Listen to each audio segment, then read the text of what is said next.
بسم اللہ الرحمن الرحیم۔ السلام علیکم ورحمۃ اللہ وبرکاتہ۔ حضرت عمر رضی اللہ تعالی عنہ بن امیہ کا قبول اسلام۔ حضرت عمر بدر و احد کی لڑائیوں میں مشرکین کے ساتھ تھے اور مسلمانوں کے خلاف نہایت شجاعت اور پامردی سے لڑے، لیکن بدر و احد کے مارکوں میں جو شخص مسلمانوں کے خون سے پیاس بجھانے آیا تھا وہ احد کے بعد اسلام کے سرچشمہ ایمان سے سیراب ہو گیا۔ اسلام لانے کے بعد سب سے پہلے بئر معونہ میں شریک ہوئے۔ سن 6 ہجری میں حضور نے ان کو نجاشی کے پاس دعوت اسلام کا خط لے جانے پر مامور کیا۔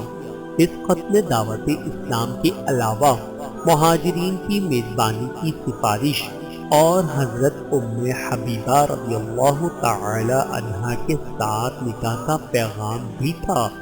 اس دعوت نامے کے اثر سے نجاشی حضرت جعفر کے ہاتھ پر مشرف با اسلام ہوا اور حضور کے نام مبارک کے جواب میں ایک عریضہ لکھا جس میں اسلام کا اقرار، قدم بوسی کی تمنا اور مہاجرین کی میزبانی وغیرہ کا ذکر تھا۔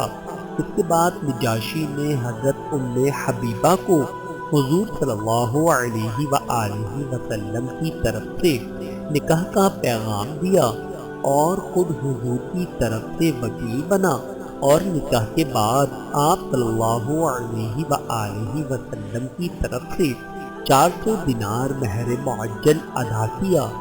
حضرت عمر رضی اللہ تعالی عنہ بن امیہ پر اللہ رب العزت کی کروڑوں رحمتیں نازل ہوں، آمین ثم آمین۔